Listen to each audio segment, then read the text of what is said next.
Hey everybody, it's Ron from Pick Dawgz, and this is Ron's Big Shot Breakdown. We're going to go over 5 college basketball games for Sunday, November 24th, 2024. Now, if you like this video, make sure to hit that thumbs up button and subscribe. Put your college basketball picks in the comment section below. And if you're looking for my best bets in college basketball and other sports like the NFL for Sunday, you can find those at the Premium Picks tab at pickdawgz.com. There's also a link in the description.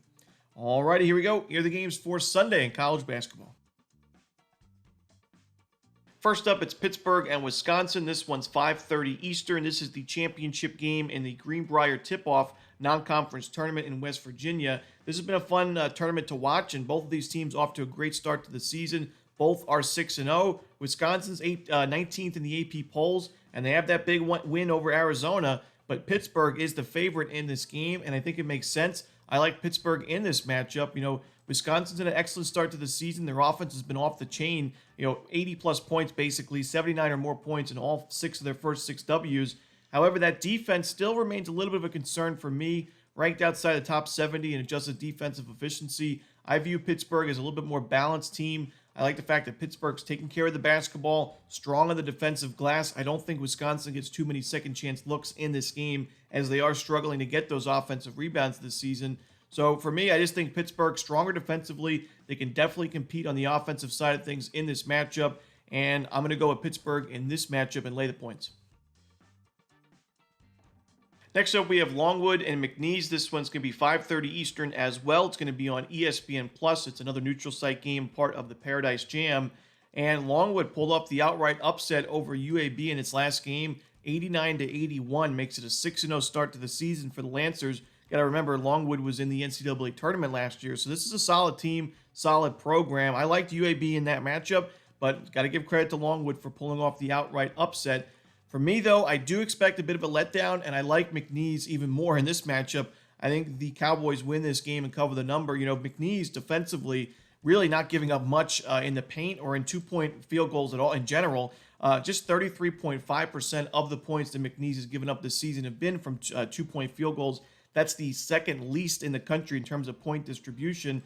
And for me, Longwood, that's their bread and butter offensively, other than getting to the free throw line. So, this is not a great perimeter shooting team. They're ranked 311th in the country in three-point shooting, just 27%. And I think McNeese is going to force them to take a lot of these low percentage threes in this game.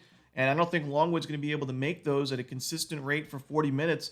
McNeese is also really improving offensively the last couple of games. If you're able to score 68 points against North Texas, it doesn't seem like a lot of points, but that's one of the best defensive teams in mid-major college basketball year after year. They held Minnesota to 51 points in the previous game. So McNeese, I actually like what I'm seeing from this offense. They're doing a little bit better from the free throw line as well, improving there. I think McNeese grabs the win here and the cover in the Paradise Jam. Next up, it's Florida Atlantic FAU taking on Seton Hall. This one, 6 p.m. Eastern on ESPN2. It's a third-place game for the Charleston Classic, and you couldn't get two more polar opposite teams in this matchup, as you've got a defensive juggernaut like Seton Hall, 11th in the country in adjusted defensive efficiency, but miserable offensively at times. They've improved maybe a little bit in recent games, but still ranked outside the top 270 on the offensive efficiency side. They're turning the ball over 23% of their possessions, 60%. They're shooting worse than 60% from the free throw line as a team. It's ranked 346 in the country. So that offense struggled quite a bit against Vanderbilt in that 16-point loss, but the defense has definitely been there, and it's won them some games, like that game against VCU in overtime. On the other side, you got FAU, not a miserable defensive team, but certainly not known for its defense, ranked outside the top 100 in adjusted defensive efficiency. But the offense, it's a potent offense, volatile team. They do turn the ball over a little bit, not the best offensive rebounding team, but they're a pretty good shooting team. They take a ton of threes. It's exactly what John Jacobs wanted to do going into the season. They were looking for 30-plus threes a night, basically, and so far they're 15th in the country in three-point percentage at 41.8%. For me, I think that this game kind of benefits the Owls just a little bit more, because it's a game where if FAU can get out to a big lead early, I don't think Seton Hall is going to be able to have the answers to get back into it. And this is a Seton Hall team that looks to slow the game down completely. They're one of the slowest teams in college basketball, ranked 356 in adjusted tempo, while FAU, they're one of the fastest teams in college basketball, 22nd in the country. Whoever can get their game going, whoever can set the tempo in this game, I think does have the advantage. But I still think that FAU is going to be able to score even in a slower paced game. I think they'll be able to make enough shots to win this game at the neutral site. So I'm going to go with FAU in this one, lay the reasonable number at the neutral site. Next up, we have the 5th place game in the Myrtle Beach Invitational between Ohio and Texas State. This one's going to be 8 p.m. Eastern on ESPN2. You know, I watched that game between Ohio and Middle Tennessee, and while the Bobcats lost that game, they actually played quite well, in my opinion, for 38 minutes or so. They blew it in the final couple of minutes, and they gave up a buzzer-beating 3 to tie the game, go to overtime, and they really, you know, they were, a lot of their players were in foul trouble. Obviously, the crushing blow of seeing a 3-point buzzer beater go in is not easy to bounce back from, and Ohio lost that game in overtime, but I thought that they played well. They built on the good things from that game in the next one against Portland. That was a nice win by 12 points. And what I've seen is, you know, Ohio's got a solid offense. They've got some sharpshooters. They've got a guy in Jackson Pavlevsky that really, I mean, he's from Iowa State. Does basically everything. I mean, he can score, but he's mostly known for being a facilitator. He's a good rebounder. He forces a lot of turnovers. So he has been nice to see out of the backcourt for Ohio. And even some of their bigs, like A.J. Clayton, had a big game last time against Portland.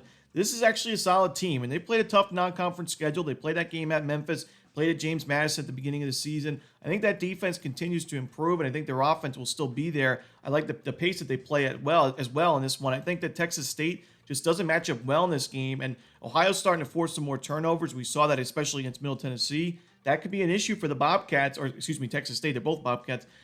For Texas State, because they turn the ball over about 20% of the time right now, 272nd in the country. And I think that Ohio is going to be able to get those fast break buckets and kind of run away with this one. I give credit to Texas State for that nice win against Princeton, but I think Ohio has a much better matchup here. So give me the Bobcats of Ohio laying the points. And the final game for the Sunday card in college basketball is Drake and Vanderbilt in the Charleston Classic Championship. This one 8:30 Eastern on ESPN. You know, Drake, give them credit for their run so far here in this non-conference tournament, taking down Miami as a pretty sizable dog, and then FAU in that last game. And, you know, Ben McCollum, this is a team that Drake returns basically no production from last year's roster. Ben McCollum took over some of his key standouts with Northwest Missouri State in Division II, and they played very well to start the season. But for me, I am going to go with the more experienced team, at least Division I experience, in Vanderbilt in this game. They've had an equally impressive run in this tournament and start to the season with a 6-0 record. They have the win against Nevada. That was a really impressive win over a top 40 KenPom team. Took care of business against Seton Hall, scoring 76 points on that very stout defense and winning that game by 16.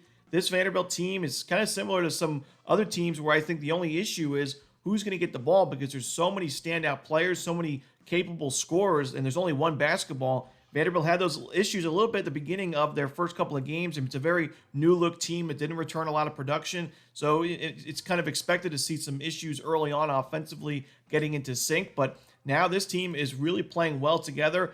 Defensively, maybe not the best team, but fundamentally, they force turnovers. They're strong on the defensive glass. They don't take too many fouls. They do have to improve those three-point defensive numbers, that's for sure. But Drake doesn't score a ton of their points from the perimeter, right around 32%. It's right around the country average. So for me, I just think Vanderbilt is the better team, and we're getting such a good price with the Commodores because of this little mini Cinderella run from Drake. I'm going to go with Vandy in this one to win this championship game and cover the spread as well. And that's it. Those are the games for Sunday in college hoops. Hope you enjoyed this video. If you did, don't forget to hit that like button and subscribe. And put those college basketball picks in the comments section below. Again, if you're looking for my best bets, you can find those at Pickdawgz Premium. Also, the NFL edition of Ron's Rundown is up on our YouTube channel, so check it out. As always, this is Ron Romanelli. Good luck.